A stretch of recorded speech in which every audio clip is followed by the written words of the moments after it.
I'm going to speak on behalf of the team on the data cleaning and data blending process that we went through to create the TDE files that we could use for further analysis. So on your screen at the moment, we've got quite a simple view of the workflow and how it works. So the first thing we did as a team was we looked at the TXT files and then compared them to the project scope. So that allowed us to figure out what sort of things we needed from the TXT input files. So obviously the first thing we did was we noticed not only would we need an output based on each TXT file, so that's the black squares at the bottom, so these are all our outputs towards the bottom of the flow. We also need some bespoke ones, so the KPI dashboard for Jules's work, the case study dashboard for Lorna's work, and then also the contact data form and contact markers merge, which you asked us to do. So these things at the bottom are all our outputs, and these are all the bits that we did further analysis on. So yes. So the first thing we did was we input the files into our AlterX. So on this left side, the icon here is an input icon. You might want to zoom in. Okay, just zoom in for you. Yeah. So on your end, once you've received this file, you could point this directly at your SQL server, which will allow you to just simply, so you can just simply replace the database connection, and that will then input your data flow, which obviously you can keep refreshing as and when you want to. So then if we go back to our simplified workflow, you see the next process we went through with each database is a cleaning process. What we found was this was actually quite complex. There was a lot of data quality issues in terms of a lot of the fields seemed to be free text, so that led to some problems when recognising state. So some were abbreviations and some were full names. With the genders, there was a lot of mistaken gender, so male spelled male or like male and female misspelled or things like that. So what we wanted to do, we didn't want to remove this data completely because that would shrink the data set more than we would like. So we had to make sure that we captured these with a few simple formulas that we've put in. So if I click on this one, if it ever comes up. Oh no, it's not responding. So you don't have to necessarily go through. So basically, if you look below each of the icons, you can quite easily see that I've put a simple explanation of what we're doing at each stage. And then at the end of it, what comes out is a TD file. So if we go to the very right side, we get this, on this example, this is how Lorna's case study comes out. So you can then point this directly at the dashboards that we created for you, and then it will simply auto-refresh in a way. So kind of zoom out and show them kind of the whole. So overall, whole thing. So what they did was they took all of the different all the different text files and built, a series of. This looks like one massive file, but it's really a series of workflows that can run in parallel with each other. On the left side, you basically have the input, so where did the data come from? In this case, they used text. They just took text files from the SQL server. But you could easily just replace that with your SQL server, and then everything would just, because the field names are the same, everything would continue to just flow through. Everything to the right of that initial green book-looking icon, the very left icon, is all data cleaning. That's all like data quality stuff, transforming the data, cleaning it up, getting it into a format that's suitable for analysis. And then the very right-hand side is an export to a Tableau extract, which is what they're building the dashboards on top of. You could also extract this back to your SQL server and have tables on your SQL server that are just cleaned up tables. You can do that very easily as well. Hey, Andy, could I just ask really quickly? I noticed that this was being recorded. Well, can we get a copy of this recording just so that we can go back and review? Absolutely. Okay, awesome. Thank you so much. So with each of the select or formula functions, we've on occasion, what we wanted to do was, because they were producing quite large files, we had to remove certain columns. One's the ones that you said were client confidential, so obviously the first thing we did was to remove them. We also removed all fields that contain null or we didn't use in further analysis. So we've also created another Word document which shows all the fields that have been removed from each of the Tableau inputs. So it allows you to quite easily recreate it if you wanted to, if you're not going to go in and use AlterEX. So this will all be put out in the Dropbox for you if it's not already. Yes. Thank you. Yeah, so we're just sticking it back in the same Dropbox folder that you created to share stuff with us. Okay, awesome. Okay. Is that kind of what you were thinking as far as the kind of data prep and cleanup process? Yes. Okay. So if you wanted to, like I said, if you wanted to, the very end of these processes, you could push the data back into your SQL server if you chose to. In our case, we just chose to push it to a Tableau extract. You can do both. You can do either, or it doesn't really matter. You can push it any place you want, really. Okay. Okay? Yeah. So that's kind of all the data prep that now leads to all the pretty stuff that we do on the visual side, right? Yeah. So that's all the hard. That took about 3 days, I think. Yeah. Yeah, about 3 days, everybody working together, trying to get that stuff cleaned up, panicking that they're never going to get anything else done. Okay, so great job, Ben.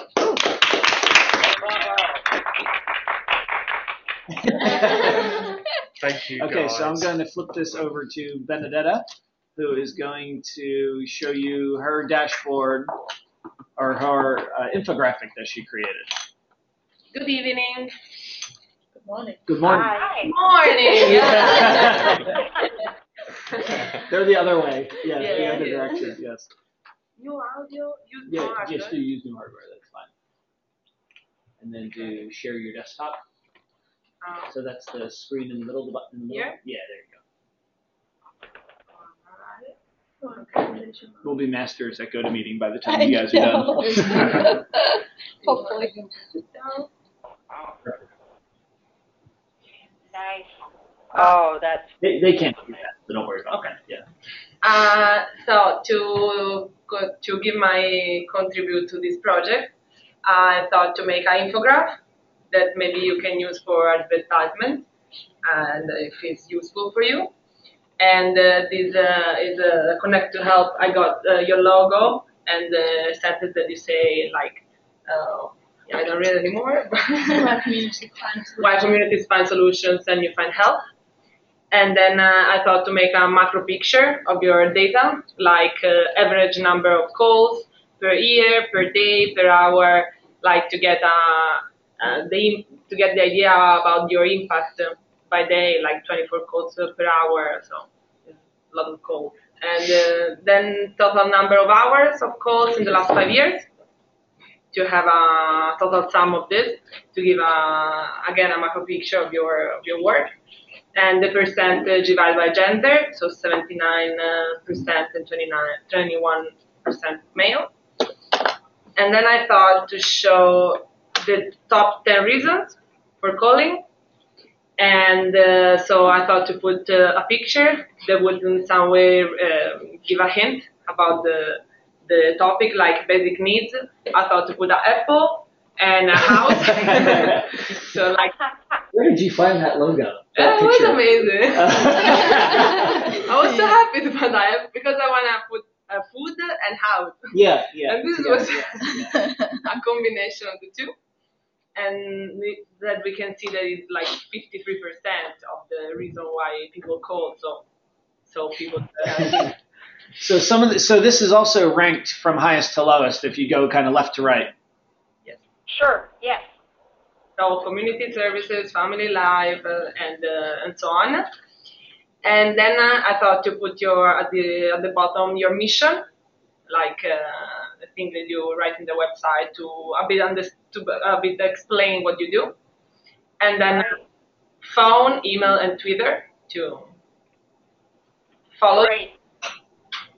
And I hope you like it.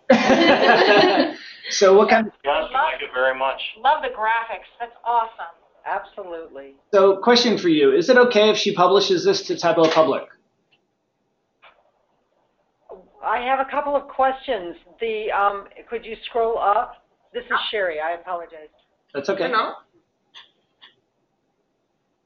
And right, the 216,000 calls per year. Yes. Where did that come from?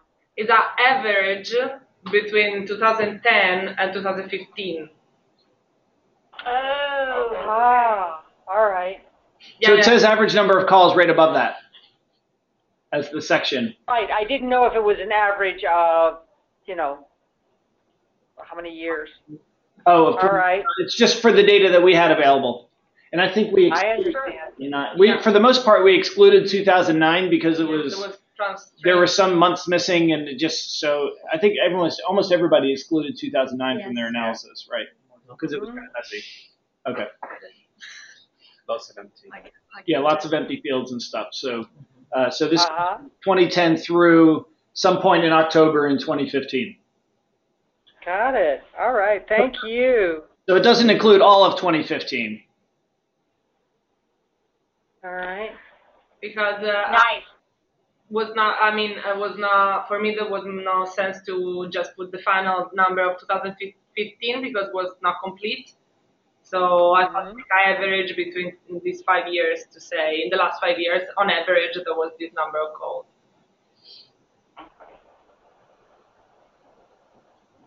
Yep. The percentage of female constantly amazes us, and that is true even on our internet. That's just fantastic. Thank you. Thank you to you. So is this sort of what you had or what are your thoughts? I mean, we were thinking, we'd like to sort of introduce with an infographic that just kind of summarizes the service that you provide and just the scope of the service, like how big of a service it is that people probably don't realize that you get 24 calls every single hour. So we're trying to provide some type of context around the service that you provide. Is somebody on dial-up or something? Or a defibrillator, maybe? Oh, we lost them, I bet. Yeah, it keeps flashing up. It says Andy whenever it beeps. It says what? Oh.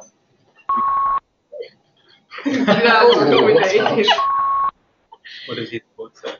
When it beeps, it says. He said It's IT changed to Andy. technology to get the IT squad. Let me mute. Happens. Okay, so they just dropped out apparently. Oh no, I just muted them. Let me unmute. I just unmuted them to see if they would come back. Oh, they're still. Probably from the dialing in or something. Hey, Mike, I just muted them again. Would you mind sending them a text? They might need to dial back in or something.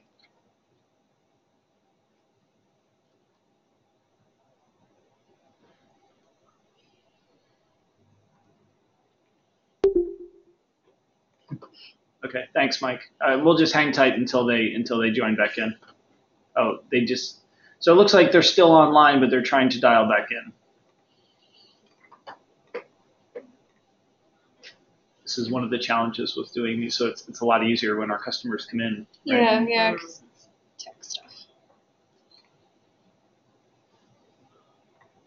They just wrote in the chat now. Oh, I see. Difficulty Yeah. to find bridge now. They just wrote saying they're having difficulties. Okay. I wonder if they know they can dial in with the computer.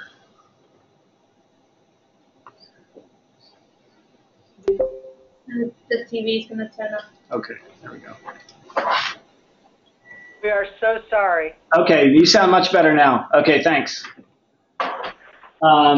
So we were, I don't know, it sounded like you guys were on a defibrillator or something like that for a minute. So maybe it was so good that it gave you a heart attack.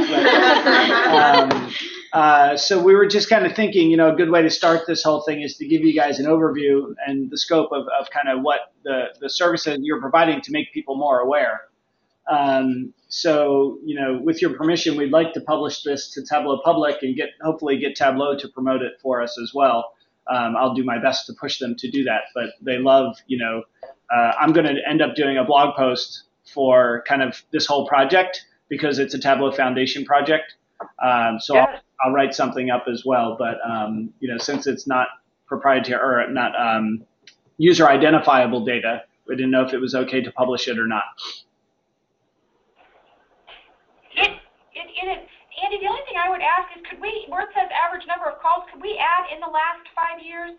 Because for us, just in our community, as we're pushing out information and we're telling people, we're doing upwards of 300,000 calls a year, we just wouldn't want anybody to see that and say, well, that's you told us 300 and that's 216. So I just want them, that's the only thing I would ask. Yeah, we could put on there the date range. What's the first date? Is it all of 2010? Yeah. January. So you could put January 2010 through October 2015. You could put that maybe underneath of the Connect2Help logo or something like that. Is that what you mean, Anne? Yes. Below, a second green line down, it says total number of hours of calls in the last 5 years. If you want to say average number of calls over the last 5 years, just so that's clear.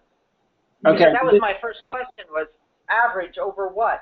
Yeah, so the second, so in the first section, we definitely need to say that it's just, over the last 5 years. But for the total number of hours, that is the aggregate number of hours. The sum. Oh, that's the time spent? Yes, that's the time spent basically on calls in the last 5 years. Taking time on call. So rather than making it a per call basis, like how many hours per call or minutes per call, we thought the large number has more impact.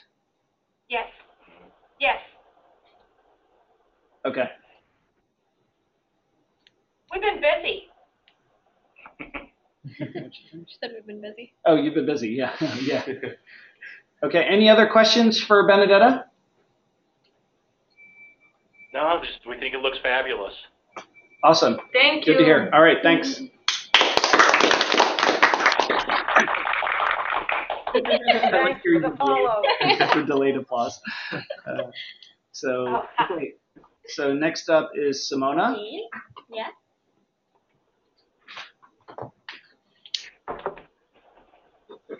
Let's see.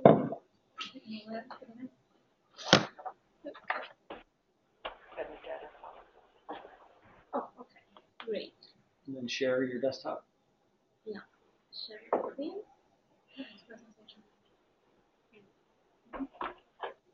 Okay. Great. So Cool. I prepared the explanatory dashboard.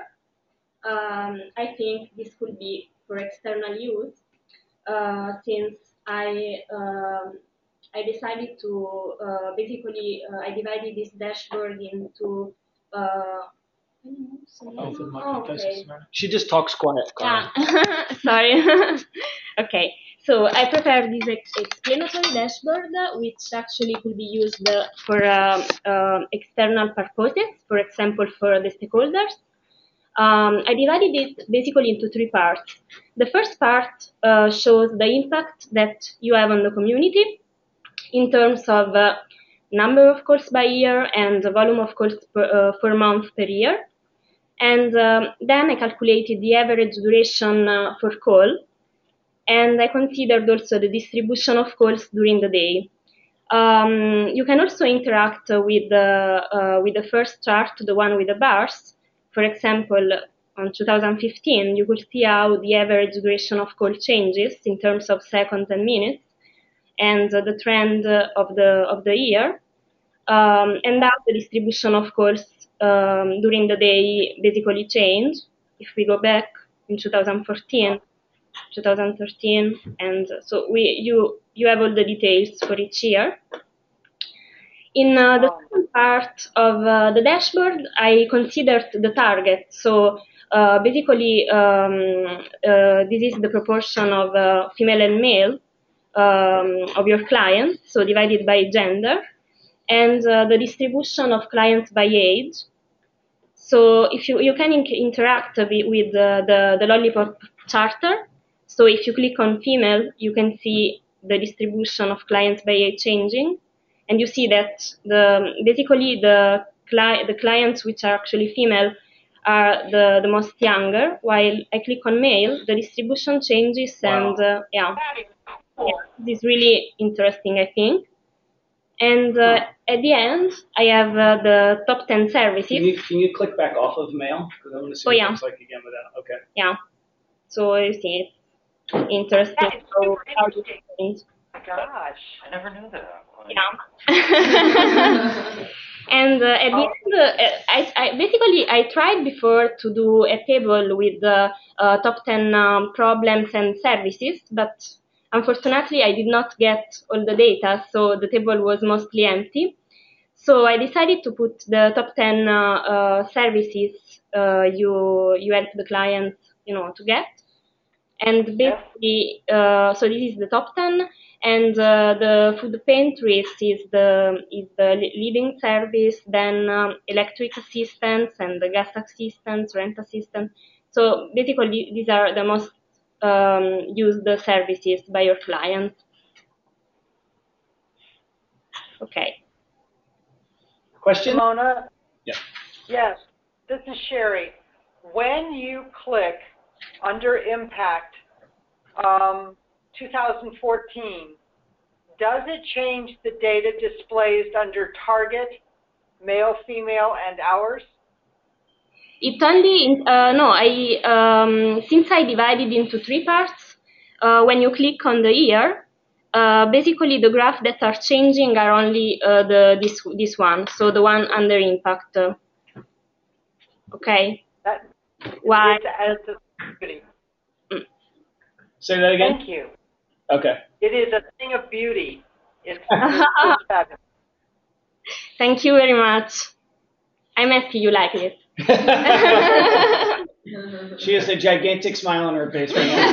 She always does. Yeah. It's bigger than normal. She smiles so big you can't see her eyes.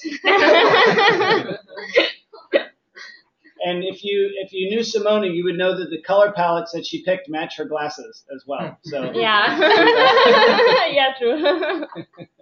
the green and the tan color. Yeah. So Sherry, going back to your question about the interactivity, would you want the year to also apply to the other things or just that section?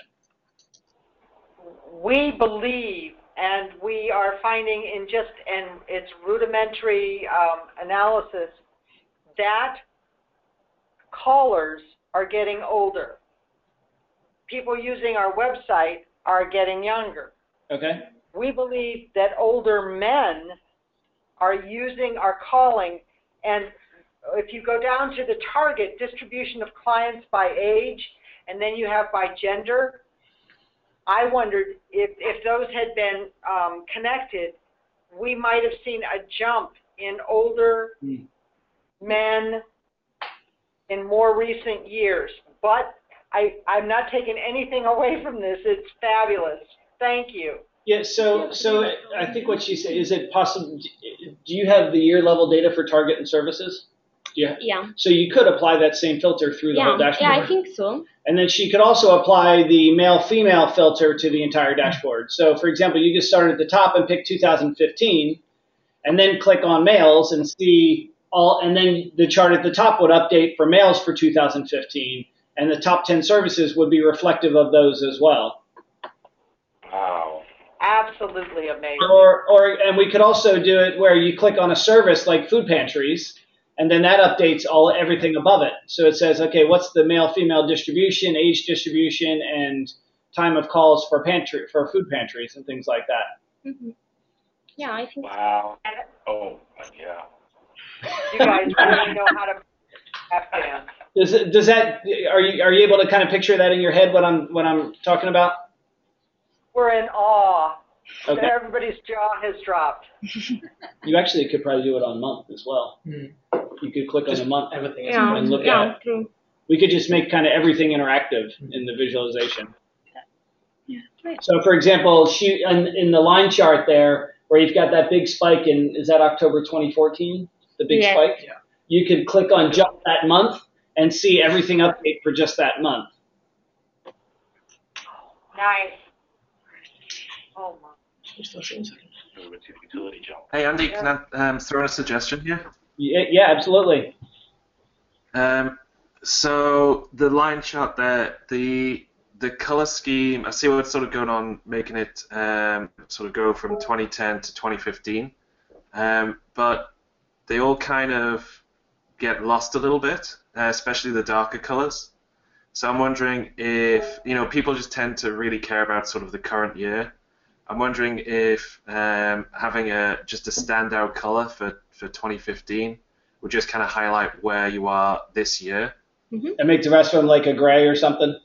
Well, I mean, they could stay the green. I like the green color through the rest. Yeah. But yeah, maybe come up with you've used like a different color for the titles and for those circles and the average call duration. Yeah, you could make 2015. You could make the 2015 the same orange that's in the titles or something like that. Sure. Yeah, just something to make it sort of stand out, so it's just everything down this year, and people are using the website more than the phone.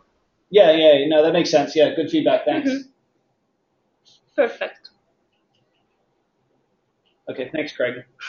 Anybody? So Carl is asking, what's the difference between the green and the gray in the last set of bar charts? I think, is it whether or not you're above or below 5%? Yeah, exactly. Yeah, it's a 5% cutoff. I guess that's probably not clear, so you actually probably don't need the color. Just make them all green. It's okay. fine. Great.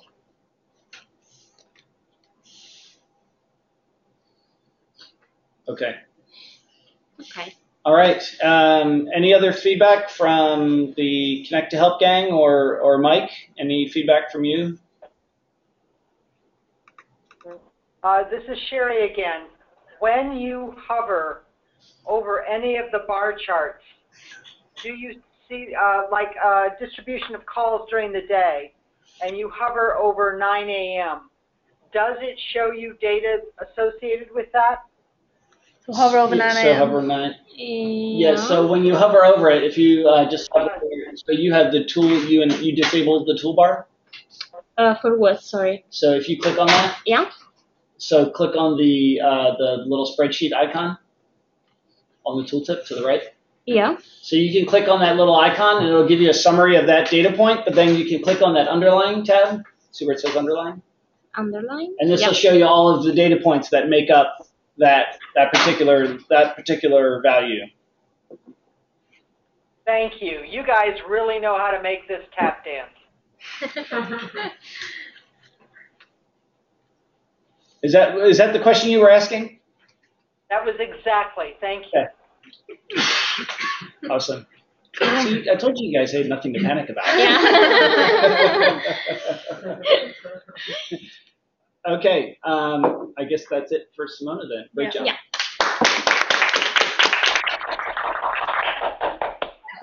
So next up is Robbie. Robbie. No, come on.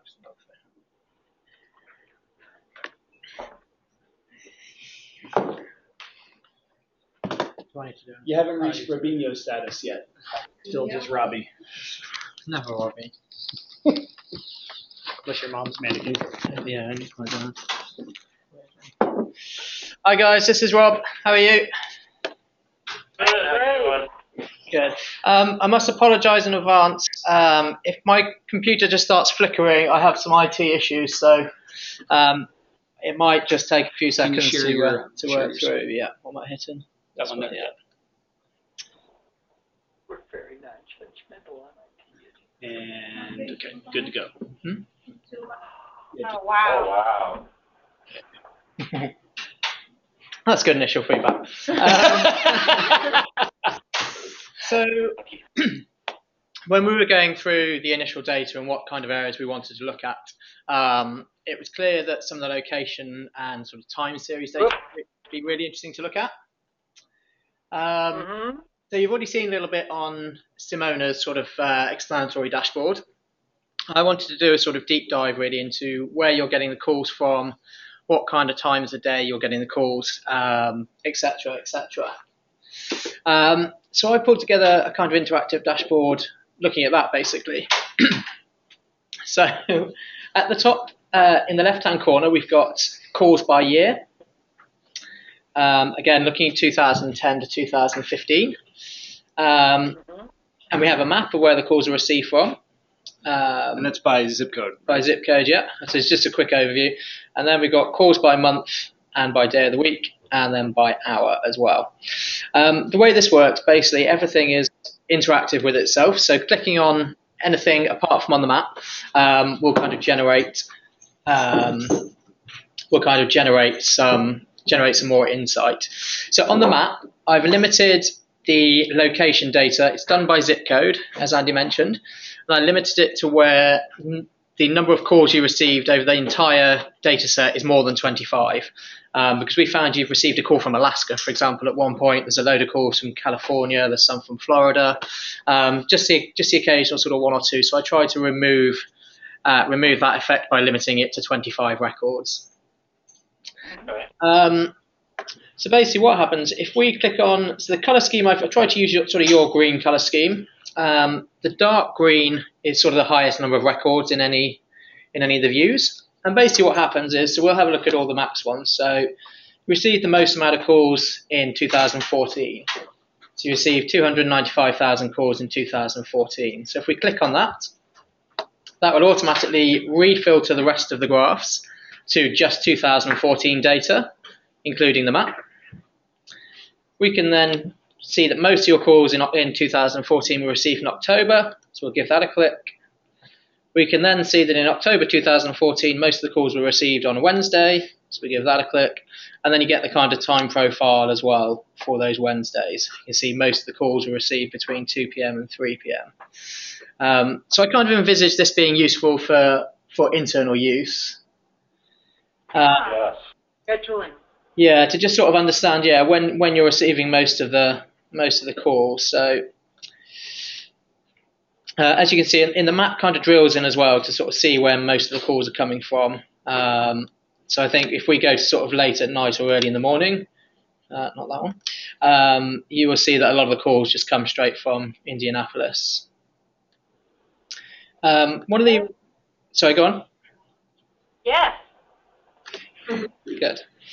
So let me just take the filters off.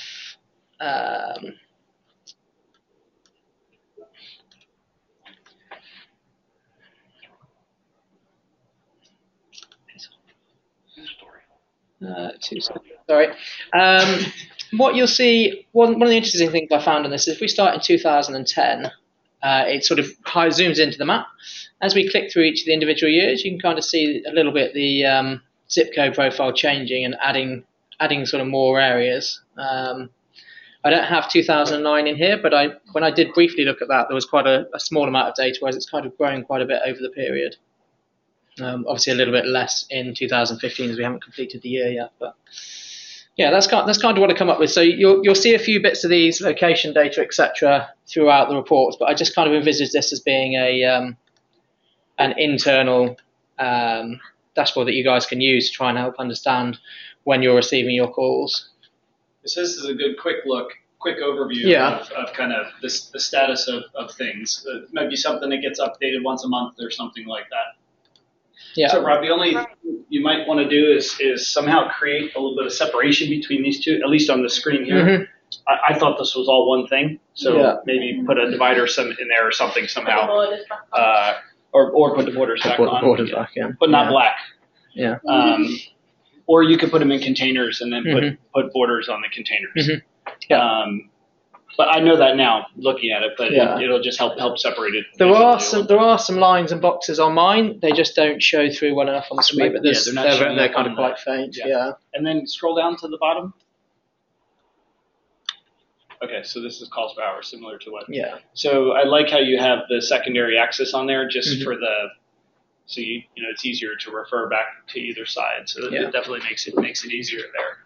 Now, if I click on an hour, will it update the rest? So if I want to see my spike at 11 a.m., what does that look like across the years? That updates everything, correct? That will update everything, yeah. What calls were received, Except where calls were received from. The year went dead. Yeah, I don't know why the year disappears, but it we is. Can fix yeah, that. It's filtering, That just occurred beforehand.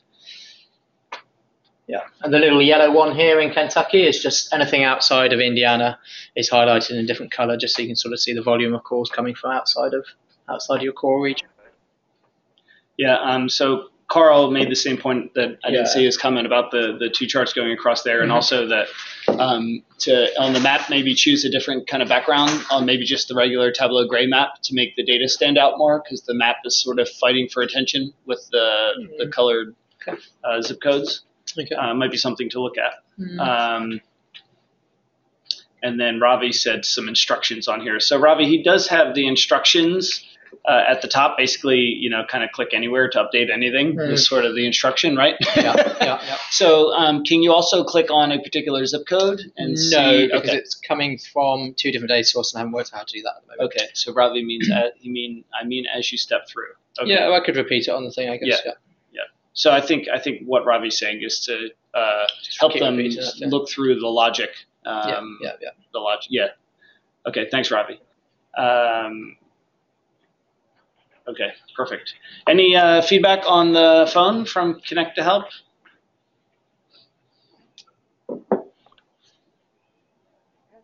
Well, I think it looks amazing. I think this is fantastic. And we do.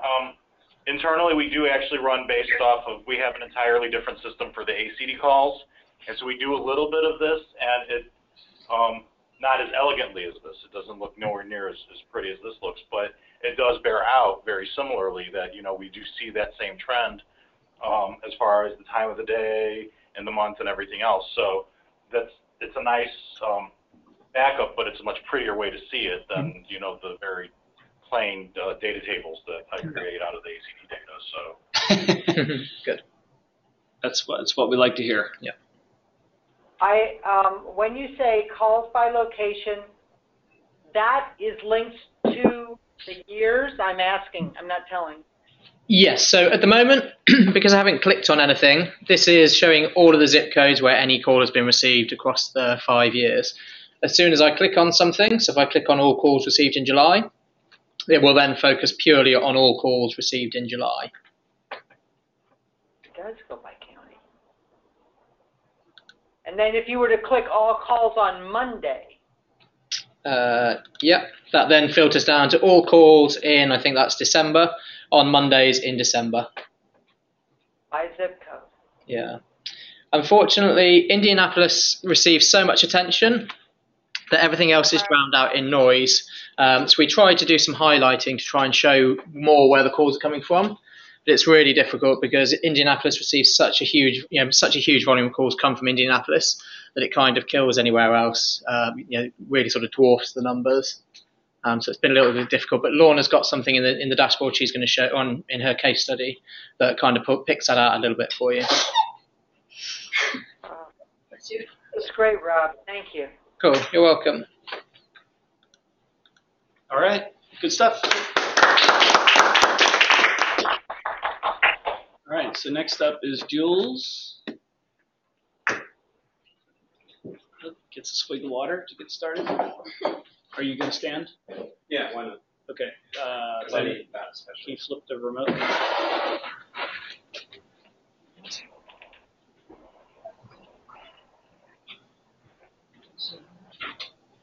With the old one, which is on there. Here, Jules.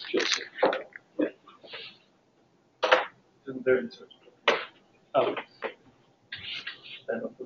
So Mike, back to your. So Mike was asking, could the map show darker greens for zip codes based on volume? So we did that initially, Mike, but like Rob was saying, Indianapolis has such a higher concentration than everybody else that all of the darker colors were just focused on Indianapolis, and everything else was just basically gray.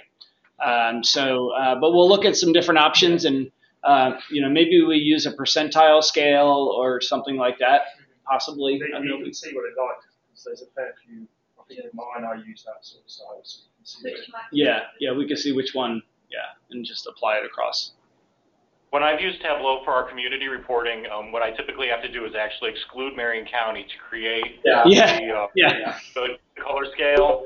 And then that way I can see Fort Wayne and Gary, and then bring Indianapolis back in at the very end, which I think is throwing the scale off a little bit, but at least that shows that there are other population centers within the state. Right. So. Yeah, I mean, I guess the one thing we could do is we could exclude Marion County and then fix the color legend based on that, and then add it back in, and then that one would be just as dark. Then Marion County would be just as dark as the second highest county. Right. Yeah. Okay, thanks, Mike. Oh, yes. This one. Yes. He's always on this title page. Can they hear me if I'm speaking? I think so. Can you hear? Well, they can't hear you if you're not speaking. Okay, so that's good. Can you guys hear me okay? Yes. Cool. So my role in this project was to create a KPI dashboard so you guys can monitor your performance. And something that came across quite strongly in the project overview was that the amount of problem needs that you guys are meeting was probably the most important area to analyze. So here's the dashboard, virtually. And it contains 3 charts. And the basic aim of this dashboard is for you guys to be able to see when you're meeting your needs met goals, and if you're not meeting them, which problem areas are the ones that are causing trouble, and where in the county, where in the state are the problems originating from. So if we look at the green chart on the top left, first of all, we can see that this shows the percentage of total needs that are met since 2010. And on the right, we have filters. So this choose time period lets us choose the time period, change the time period from years to months to days. And the one below choose date range, that allows us to narrow it all within the date range. And this is a parameter control, the set goal, which allows you to choose a target. So let's say it's set at 100% at the moment, but let's say you want to meet at least 90% of your problem needs. So we can just change that here. But we can see that over the years in general, we're meeting at least 90% of the total needs, which to me is pretty impressive. So good job. We can change it to months, and we can see that some months in general are dipping a little bit lower, but it's only just. So June 2013, if we hover, it's at 89%. Let's see what happens if we look at the day-to-day variation. We can see that on a day-to-day level, obviously, there's going to be some dips. And we can look at this particular one, 27th of November 2014, the percentage of needs met was 76. So it might be interesting to look at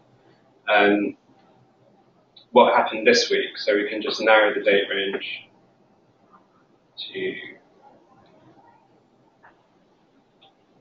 21st November.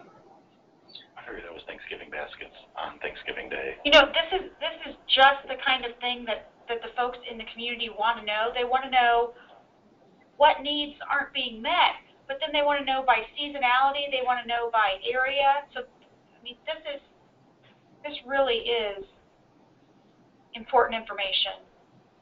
It is very cool. Good to hear.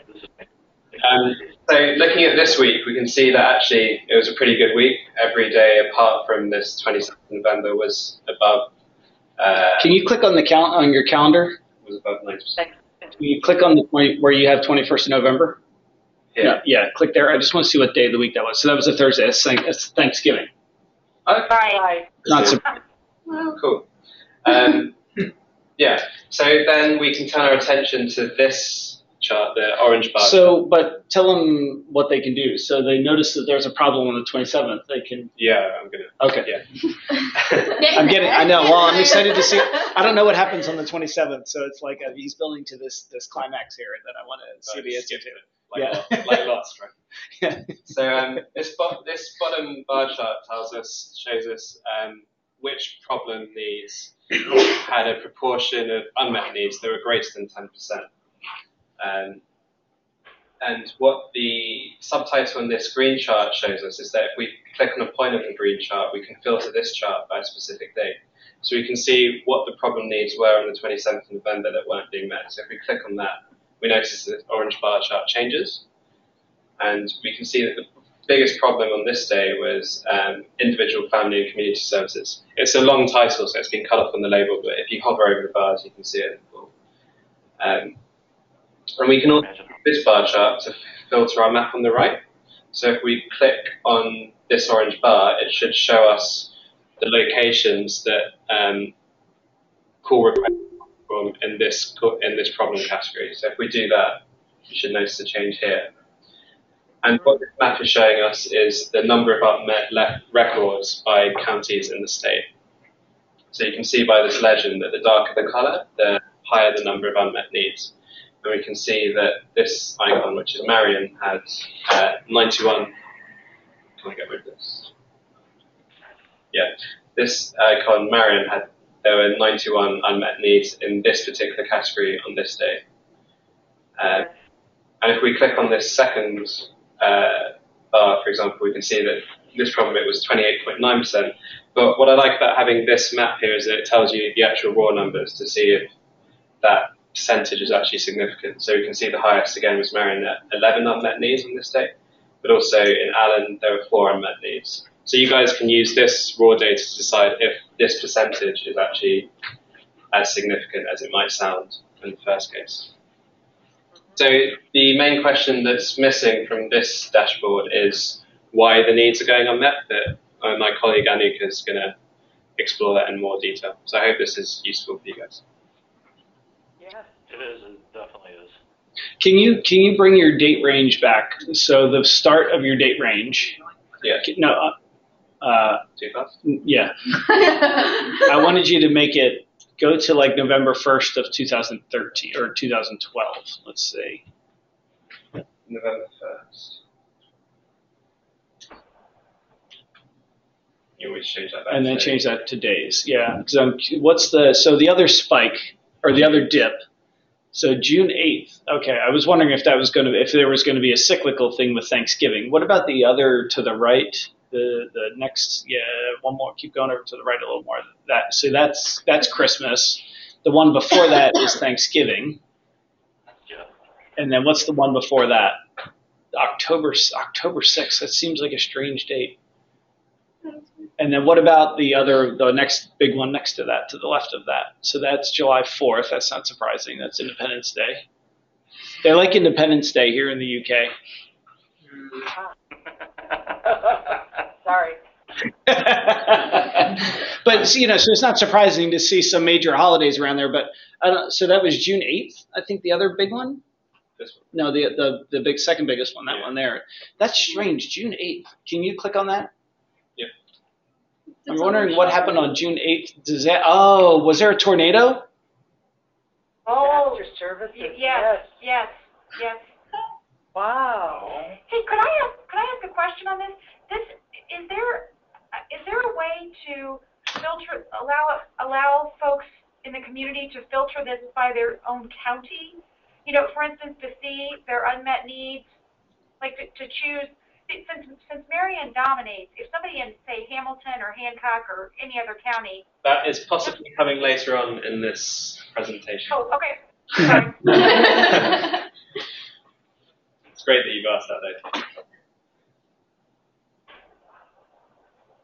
Yeah, that's embedded.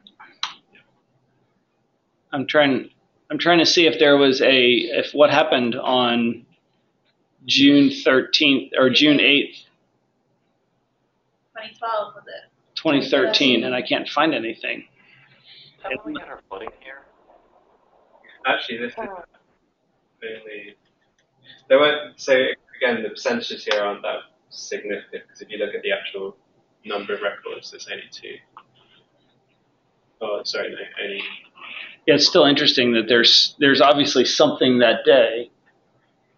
So click on that 100%, and then click on the little hover over the 100%. Yeah. And then click on that little spreadsheet icon on the toolbar to the right. Yeah. And then click on underlying. And let's see what's in there. So scroll to the right. Client asks for specific agency advice. What does that unmet reason say? Client asks for a specific agency against advice. So they've. Oh, I assume see. that means they've advised you'll see that they should have been referred to, and they're asking for something that should. Okay. So maybe the problem need is not quite correct. Yeah. So again, obviously the use of this depends on the accuracy of the accuracy of data entry as well, which is to go back to the point Ben made earlier. Yeah, sometimes they come up through the coast. Yeah. That's quite fun. It happened June 5th and this is dated on June 10th. It's interesting. It was really cool. We had previously what happened.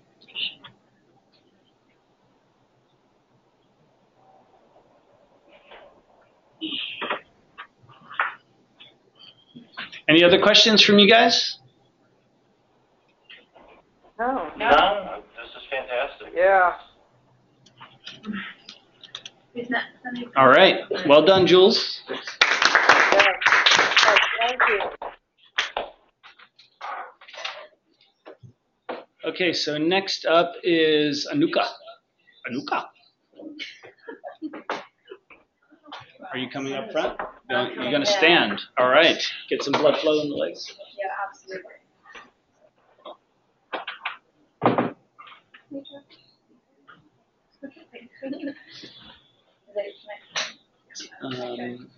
Can you all see it? No, you need to share your desktop.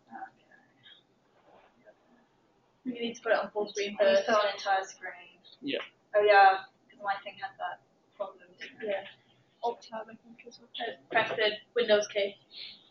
Alt tab, right?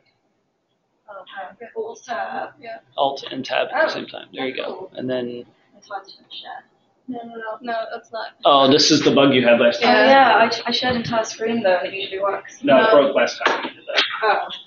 So And it was the other way around. I think she needs to join the. You need to join again. I think. They're broke. Yeah. Or even to go to meeting. Log on that one. Can you not log on that? No. It's pretty weird. Sorry. With you in a moment. Okay, you are the presenter. And then. I could be a double though. I need to make you the presenter again. Yeah. Anuka is in here twice, so make you presenter. Okay. Okay, and so from here, yes. No. No? Go back over to Tableau. And then Take and do this one. okay.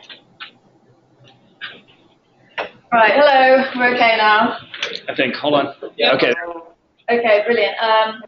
So with this dashboard, I basically just wanted to give you just a better idea of where your needs are being unmet. So this map essentially is showing you for the year 2015 which zip codes are above or below the average of calls unmet for that entire year.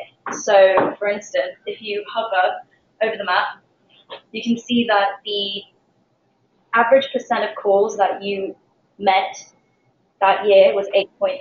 And so this one in Atlanta, that's 8.7, so it's green. So green is good and orange is bad. So orange means you have above average calls unmet for that zip code in that year. That makes sense? Yes. Yes. Brilliant. So what you can It took us a while to get our heads wrapped around what exactly she was trying to calculate with this one. Yeah, so what you can do is, for instance, select a zip code, and it'll give you some more information. So it can tell you in the year 2015 for that zip code, of all the calls unmet, these were the ages and genders of all the callers. And if you have more, then you can also see that, for instance, there were 38 females. That's the age. Sorry, 38 age 38 females, 18 of them called. And then that's the number of unmet calls, yes, correct? unmet. Yeah. So these are all the people that their needs were unmet. And here is the reason cited that they were looking for in the calls. So for this particular zip code, it was utility assistance. There were 48 calls that were unmet. And the biggest reason for that was client or need is inappropriate for existing resource. So you can also change the year, and you can also pick from one zip code, or you can, so for instance, if you scroll click, then you can also pick that one, and it will change all the graphs. You can pick that one as well. So I assume that you want to look at the ones where the calls were largely unmet. So for instance here, 12.9% of were unmet compared to the average of 88.8. Got a bit more information about why and what the needs were. You can also, for instance, pick the entire bottom of Indiana and have a look at 2015. And these were the ages the distribution and looks cool. on the left. And these Oh my. Or you can also, for instance, pick this little circle tool and you can reset. Oh, click it again. And you can maybe just pick, I don't know, this area, and it will give all information. So, in general, what I've been finding is that you guys are pretty good at meeting the needs, so the green areas, of meeting the needs in this area, so it's sort of Indianapolis area, but not so great at sort of these random patches in the countryside. And you can also go back. Oh, you know that question you asked that you think your callers are getting older over time? You can actually test that here. So if you go to 2009, okay, we'll skip 2009 because the data's bad. Let's go to 2010. And you can just, okay, we've gone to 2009. You can just, never mind. You can just pick the entire state. Get that little tail end as well. That's annoying. There we go. So you pick the entire state, and you can see here the vast majority are females in their 20s and early 30s. And then as you go through the years, you can see it gradually change. So you're starting to get this little extra bump here in the females and males 40s age range. And 2011,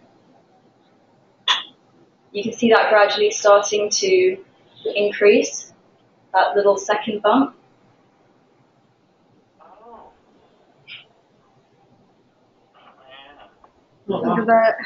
Yeah, so you're right about your callers getting older. So I wonder if that's the same people calling back that use the service at a younger age that are starting to just continue, they're just aging through the system. No, this is only a couple of years, but yeah, maybe. But it's only moving slightly, right? Yeah, that's true. And as well, instead of looking here, you can also look here and see how your top 5 reasons and needs were unmet, and you can see how that has been changing over the years as well. So the only feedback that I have is, well, a couple pieces of feedback. I think on the initial view, so click off of your map and everything goes blank.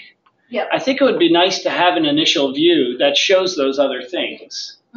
And then you just click on an area to filter into those. You know what I mean? So that way you get that overview when you first see it. Yeah, I could do that. And I would probably do something similar to what Simona did with the age ranges. So there's not so many of them. So group them together. I think you did every 5 years, something like 0 to 4, 5 to 9, 10 to 14. Yeah. So that'll make less bars and it'll be a little easier to read. But I really love how it's showing that distribution. That's really, really cool. Yeah. Another thing, like with the male and female, it might be a little bit hard to read because it's stacked. Would it not be easier having 2? Well, the only thing about them having, she does have the females lower, which is good, because it's going to be mostly females anyway. But if you stack them, you get a sense for the total, right?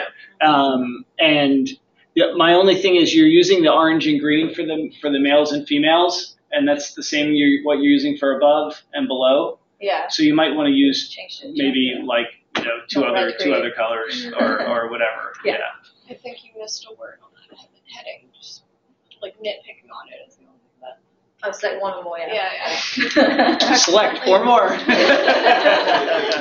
I'll change that. Don't worry. Okay, so that's the only feedback that I have. What about on the phone?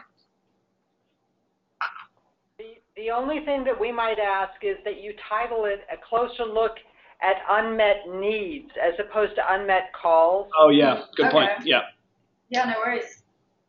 Yeah. But you see how this distribution, you have so many that they're overlapping, the ages. So just create, I think you created a calculated Yeah, I field. created a calculated field because the bins was not working. Yeah, the bins were giving you like weird sizes and stuff. So it was just as easy to create. She could even probably just copy it and paste the formula to you. So in chat. But that would make this look a little bit cleaner. You see how they're all kind of overlapping and stuff. Yeah. But I think it's super informative and super easy to understand, which is what I really like about it. Yes. Yes. Absolutely excellent. So, I would think naturally somebody that lives in Indiana is probably going to click on their zip code. Yeah. Right. The only thing you might enable is the search on the map. Search zip code, yeah, I can put that in. Yeah. So can you turn that on real quick? Just right click on your map and turn on the map search. I assume you can do it from here. So do, you might have to get out and re-enable it. I think I've disabled there's that. a way that you can search, so somebody could search for their city, for example, and it would zoom in, the map would zoom into their city. That would be really helpful, yes. Yeah, so you could just turn that on real quick. I'll show you what I mean by that. So I think if we do map and then options and then show search. There we go. So then we go back here. Can you still see the screen? Yep. Yeah. We lost the screen. Oh, hold on. It's starting to refresh. It's refreshing. Okay, so you see this little search icon here now? Yep. So you could type in Indianapolis, just start typing, and that'll zoom the map into the zip codes that are in Indianapolis, and maybe that. Oh, that's beautiful. That is beautiful. Yep. The Tableau runs faster. So that, and then somebody could, click on their zip code, and it'll show the stuff for their zip code, and then they can reset the map by clicking on the little pin. Yeah. But see, sometimes the tiny zip codes can be hard to click on this bigger view. Yeah. Right. She's also going to enable a plus and minus on the map for zooming in. I'm sorry, repeat? She'll also enable there'll be like a plus and a minus button to zoom in on the map. Oh, okay. Oh, that's fabulous. Yeah, and Sherry just made the comment that we fully expect that the legislators in the state will use this to go. I mean, they're going to look what their constituents' unmet needs are. Mm-hmm. And as long as we can keep this refreshed, then this makes 211 a viable, community data source. As long as they promise to live up, as long as they act on their campaign promises. Right. Yeah. There's an unmet need. But that's not politics, right? Yeah, we should do one of these for politics. The unmet commitments by politicians by zip code. Yeah, too many to count. Yes, it would all be the same color. Awesome. So I think the other thing that might be useful is, so you've got the above and the below. It might be nice to just have a little text box or something below that shows what that threshold is. So it's 8.8%, and you see that in the tooltip. But it might, it might be nice. So you could just make it extra clear. You could just put a sheet on there that just shows that one number. Okay. Just to make it clear, what the threshold is. Okay. Cool. Any other questions on the phone? No, we're just thoroughly pulled over. We're amazed. This is amazing. Oh, Mike left a comment? Okay. So Mike agreed on color feedback, loved the output and what this is. Okay, great. Thanks, Mike. Thanks, Mike. I'm reading the comments out loud. I should read to myself first. Okay, so. Okay. All right, great. Thank you very much. I'm sorry, say that again, Ann? Mike is our board chair, so if you're making Mike happy, that's a good sign. Okay, good, sure. So he's actually the person we need to be pleasing, is that right? Yes. Okay, so Nai is going to present now. You want to just say there? Can I? Yeah. Oh, I see.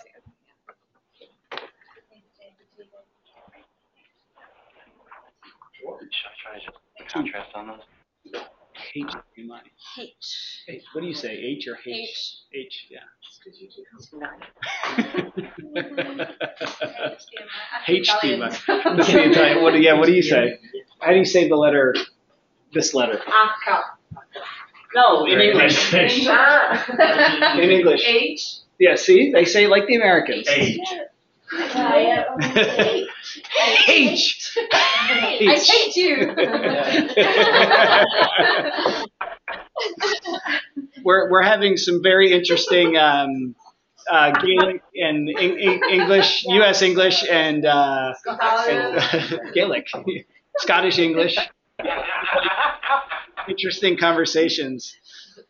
Oh my. Okay, I can see your desktop fine, so you're good to go. All right, sorry to distract.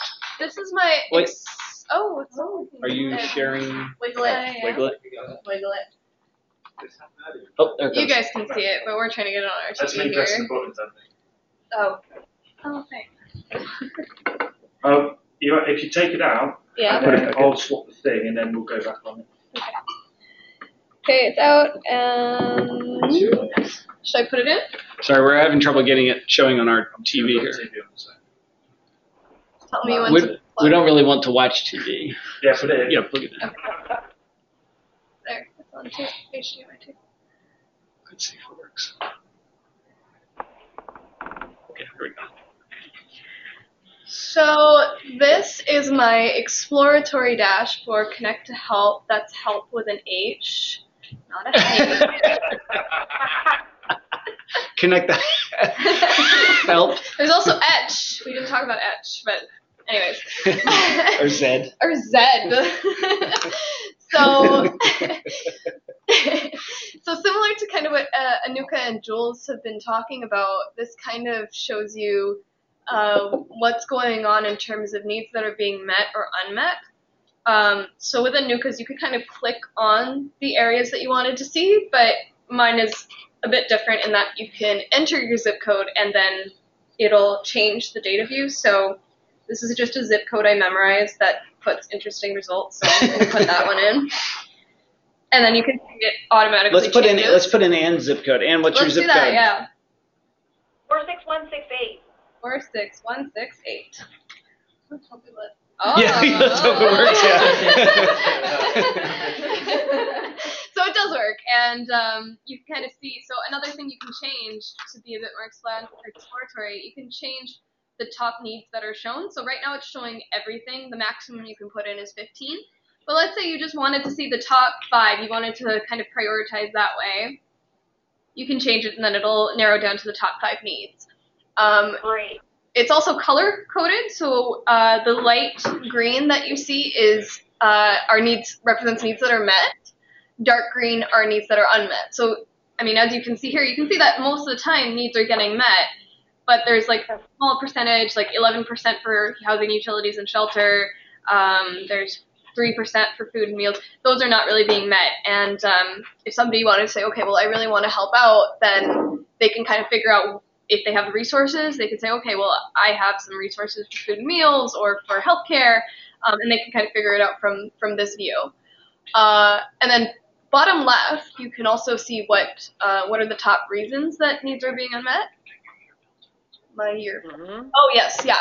Oh, yeah, so I forgot to mention this. You can also narrow it in by year. So if you didn't want to see it over the last 5 years, 6 years, you could narrow it down to last between 2014 and 15, and then you kind of see a narrower view based on years. You almost get a slope graph then. And you get a slope graph, which is really cool. And like I said, these change depending on what you've put in here. And then you can also see over time what's going on. It's a bit more interesting when we go make the range a bit wider. And if I put an overall view, you can see that, I think for almost every zip code, lack of availability is always at the top. See this like interesting dip that happens between 2011 and 2012, which that's a big drop. Yeah, I'm not really 8%. sure what happened there, but it's interesting. But that's good. Which is good, of course. Right. Yeah. You see, it's kind of starting to rise again, so it's possible that this isn't necessarily like Like it's possible that maybe people are not recording this option as much as they were here. Because, for example, there was other reasons here, but they would start in 2009, and then after 2010, they weren't recorded ever. So I think one of them was no transportation. So it just kind of seemed like it might have been taken off the view for people at the call center, so they just weren't choosing it.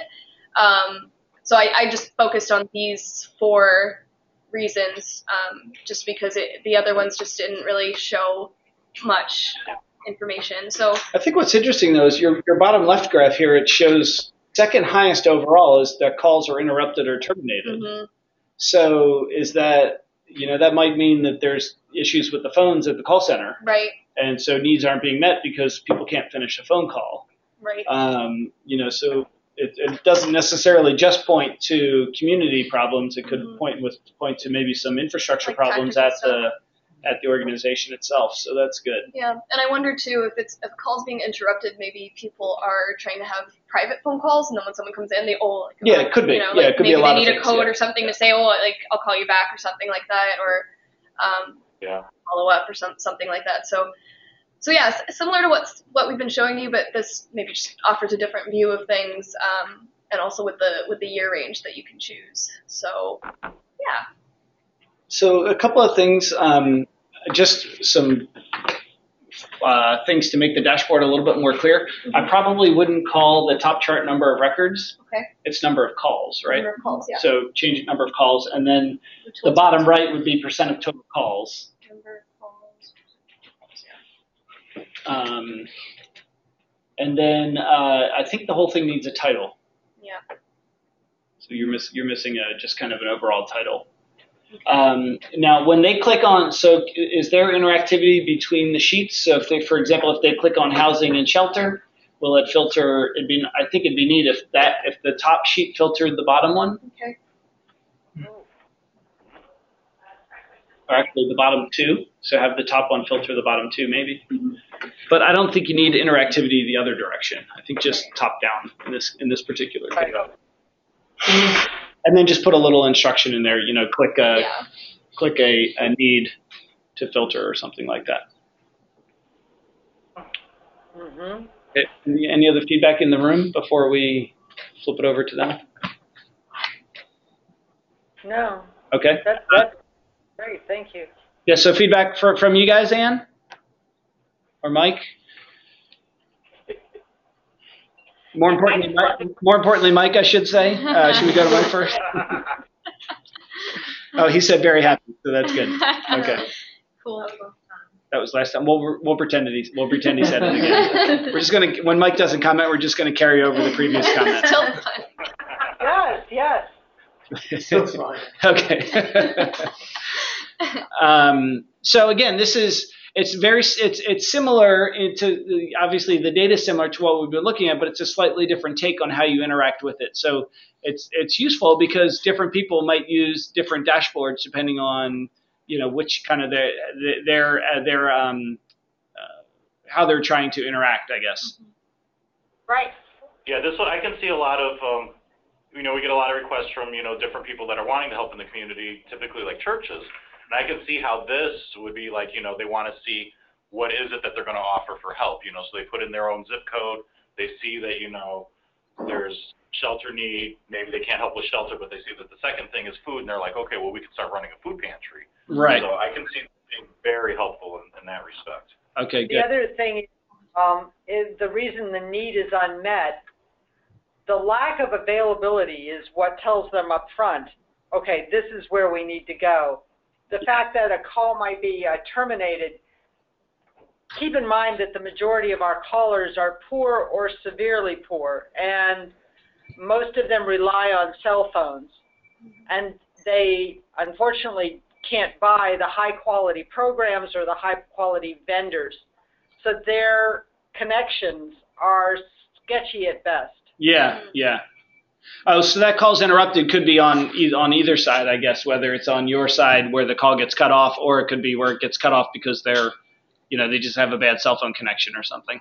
Right. Exactly. Okay, I got you. I sort of misunderstood what that classification was, but that makes more sense. Awesome. Yes, it is. Okay. Thank you very much, Nye. You're welcome. Just told you lie. Lie. Such a lie. Okay, so Ben is back. Make him presenter. Okay. Be gentle. You don't like. I don't do it. I'll let you do it. I'm too aggressive.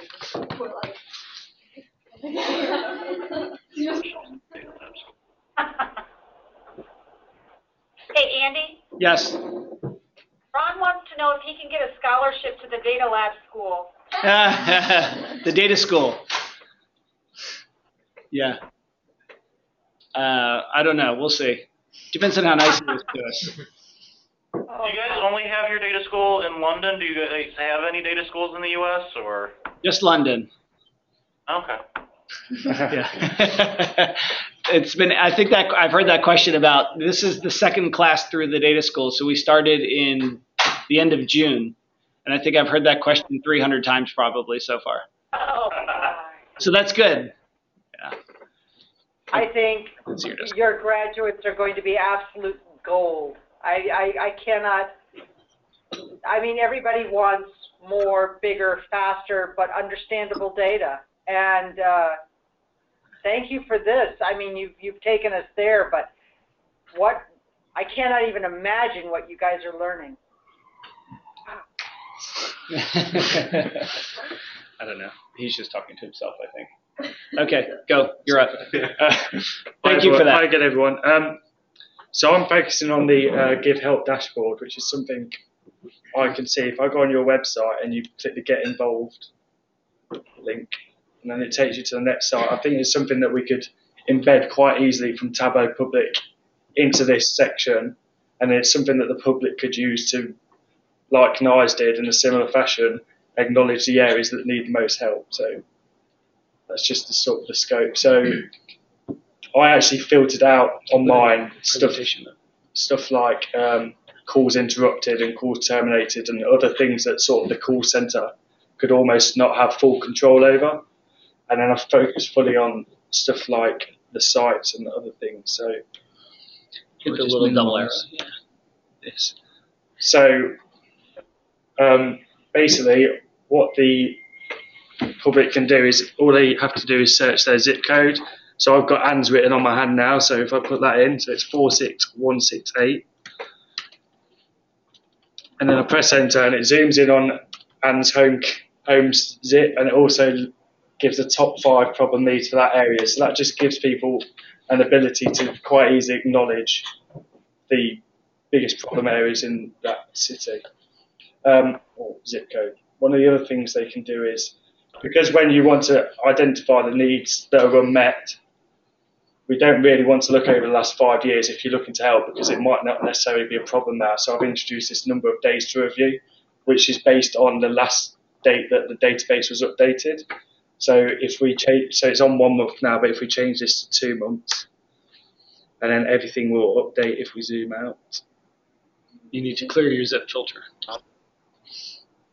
Just hit the X. Hit that little X next to it. There you go. And then you just get an updated view on the things. So, and then we've just got this little tagline on ways that the public can contact us if they would like to offer their help. So this is a good example of kind of how the coloring is totally skewed toward Marion or Indianapolis area, I guess. So to go back to the previous question.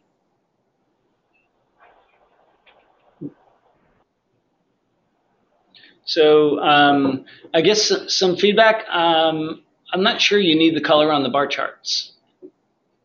Yes. So maybe kill that. The other thing is, I think maybe even just like I'm thinking if you get rid of this legend, right? Because to me, it's sort of intuitive on the map when you see a heat map like that, what it means. So maybe you don't even need a legend for the map, but maybe replace it with a spark line. That's just the number of cases over the last however many days they put in there. Yeah. Something like that. It doesn't need a legend or anything, just and then maybe an average line going through it or something like that. It might be useful to see if it's going up or down, something like that. and then maybe that could update when they click on like housing or whatever. Yeah. So can they click on housing and it updates the map? Okay. So, Or if they want to see, or like back to their question about churches, they can typically help with food and meals pretty easily. So you can click on that and you can see where those calls are coming from for food and meals. Okay. Or you can move your color legend below the map even. Yeah. I did that quite last minute. So feedback, questions?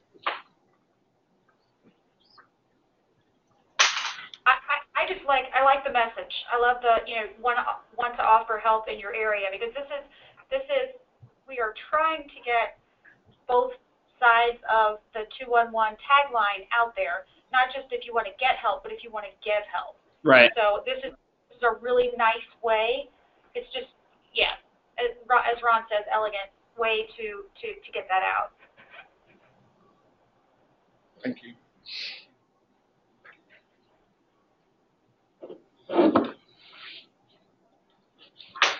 Any other questions?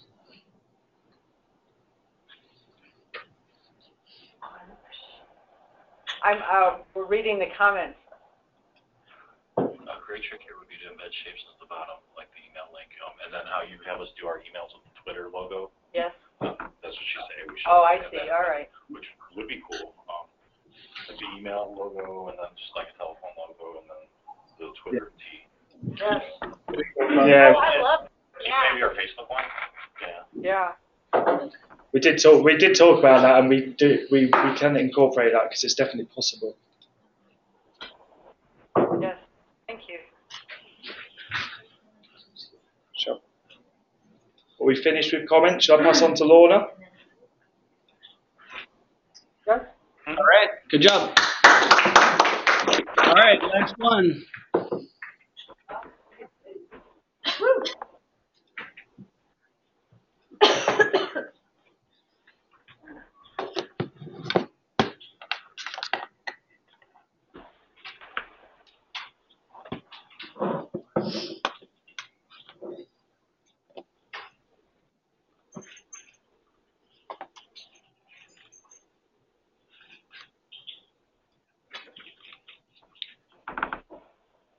Apparently the microphone's been...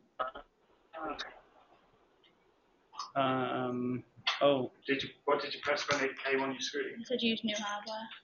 Oh, hold on. I just clicked S because I think I can take it back. Let me see. Settings. Audio. No, we're still okay. Still okay? Yep, we're fine. Yep. You can hear Lorna, correct? Hello. Yes. Okay, so my presentation is basically on the marker trends within your contact markers table. Just going to look at them over the years. I've based it on 2013 to 2015, just because it was just to look over the past 2 years, just to see what's going on.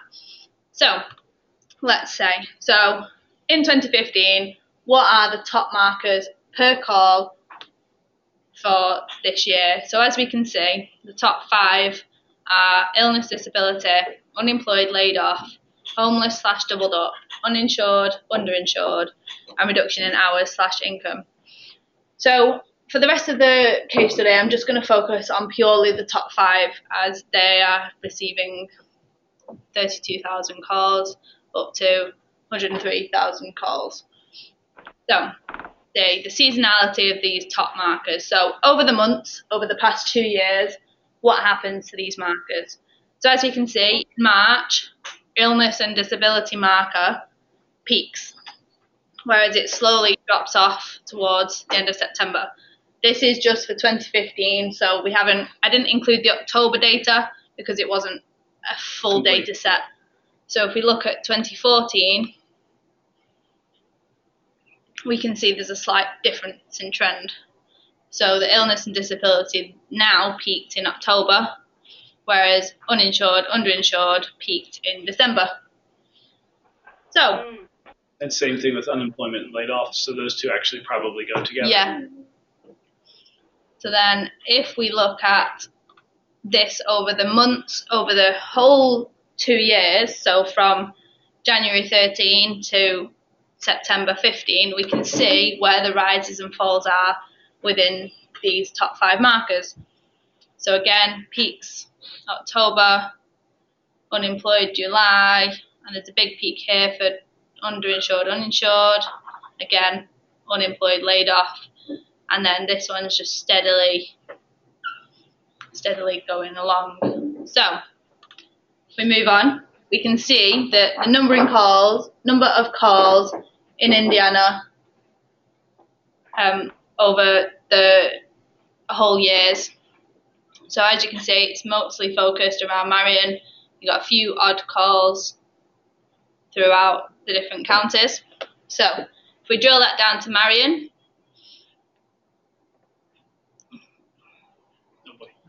so this is what we can see. So the number of calls per marker within Marion.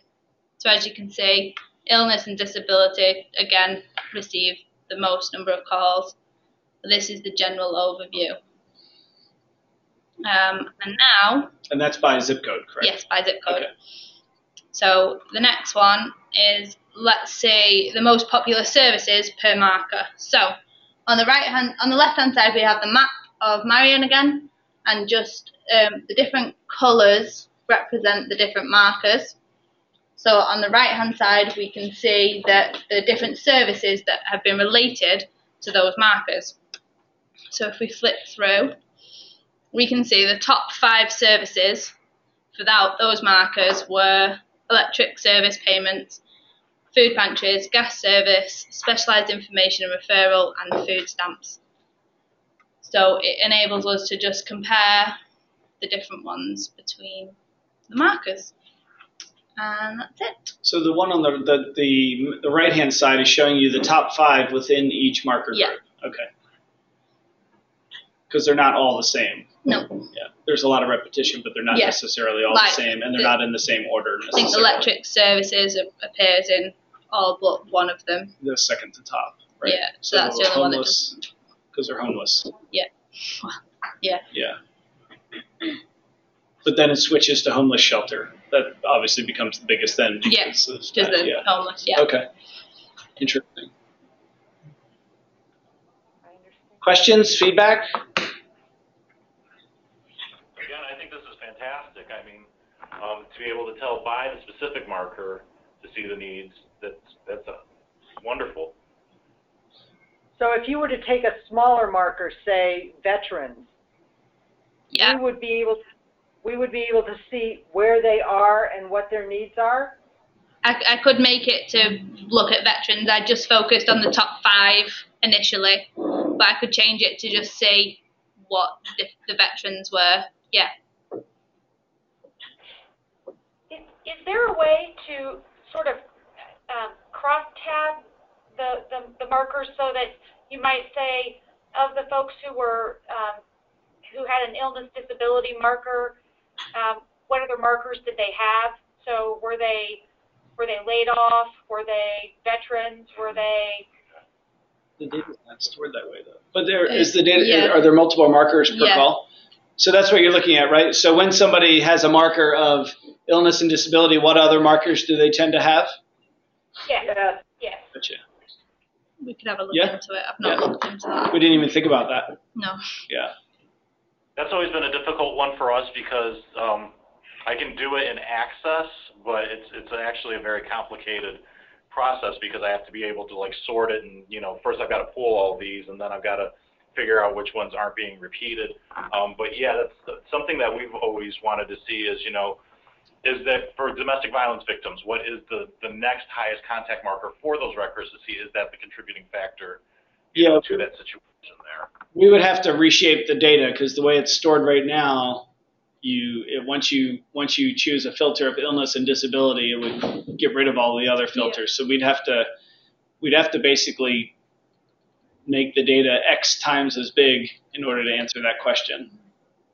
That's the same problem I was running into.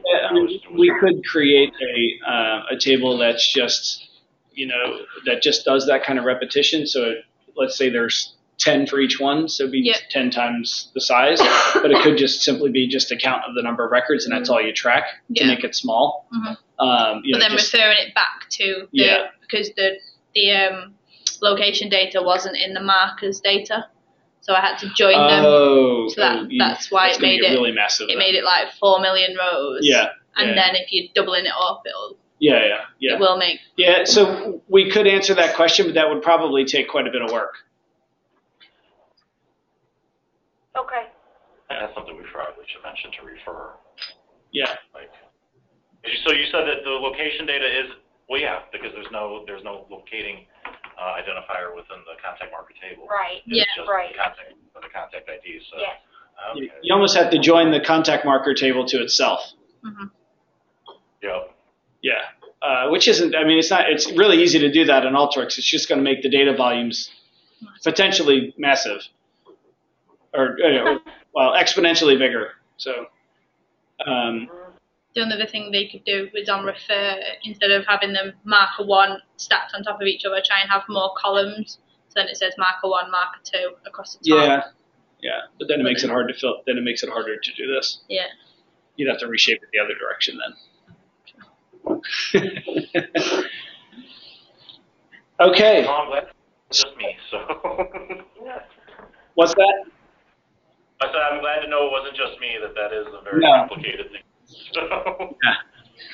So that kind of wraps it up. I think everybody got to present. So kind of what we'll do from here, if it's okay with you, we'll publish these visualizations to Tableau Public. I think they're probably going to want to do a little bit of cleanup based on some of the feedback. But once those are ready, if it's okay with you, we'll put them on Tableau Public, and I'll write up a blog post that kind of consolidates the whole project.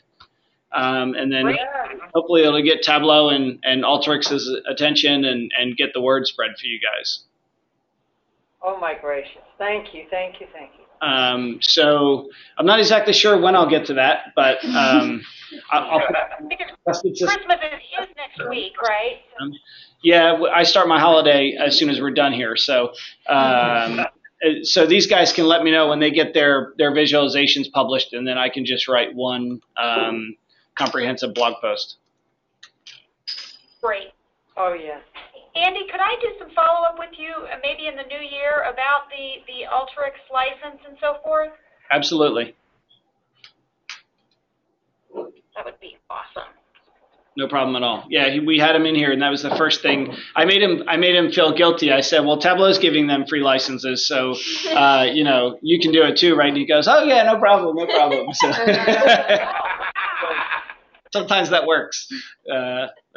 I mean, the worst he's going to tell me is no. I said, well, if you don't use it, they're going to use a competitor's product, and he didn't like that either. So. Well, it's good PR for them too. I was just going to say the same thing. We are happy to acknowledge, Alteryx and the Data School and anybody in our visualizations and our blogs, those kinds of things. So you all have my email. I saw Mike posted a comment that if he wants any quotes or anything for the post to let me know. Yeah, if you feel free to,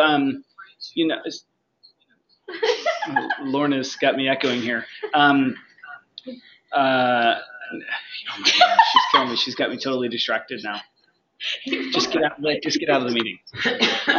So if you want to send me, any feedback or comments or whatever that you'd like me to include in the article, feel free to do that, and I'll just include it in the initial blog post that I write. Okay. Yes. So that would be awesome. It's good recognition for these guys too, giving back to the community. So. Yeah. Oh yeah. Awesome. Well, I think that's it. Cool. Oh my gracious, it's so much. Thank you. It's not that's it. This little thing. Yeah. Right. I know what you mean. Yeah. We're all here. Yeah. So, well, first off, thank you for letting us do the project. Thank you. It was a fun challenge for them because when we did the initial kickoff meeting, we actually thought the data was going to be pretty straightforward. And linking the data actually was pretty straightforward. It was just very, very messy. But secretly, I was happy that it was like that because it challenged them and forced them to learn new things in Alteryx and how to kind of push all of the data preparation forward in the process and not do it all in Tableau because it's more sustainable that way. So I thought it was a great exercise. They were Tuesday afternoon or Wednesday afternoon. I thought there was going to be a revolt. So I left. I left a little bit early so that I wouldn't be lynched. And then, but it's, you can tell at the end they brought it all together really quickly. So, it's great to see. It's sort of a proving ground for what you can do in 1 week with really smart people and a great customer. So it was a lot of fun for us. In the end, I think. Yeah, and I just want to echo that, Andy, because it's really true what a small group of people can do to impact an organization and a community. And you guys, that's what you've done this week. We will do our best to pick up where you guys left off and really push this forward. It's taken us 2 years plus to even get to this point. So this is huge. And I know it's a project for you guys, and it sounds like you were very happy to work on it and it was interesting and so forth, but it's huge on our end. So we truly appreciate it. That's great to hear. Are you guys okay if I put this recording on YouTube? Yeah, sure. Are you sure? I think so. All we did was gush. Okay. Well, I just before, because that'll be the easiest way for me to share it. That's why I was asking. So yeah, we did not have. There was nothing identifying in our discussion, that's so right. I don't see any problem. Yeah. Except for everybody knows where Ann lives now. But other than that, yeah. Okay. So yeah, I guess that's it. So I'll get the recording up to you guys, and then we'll be all done.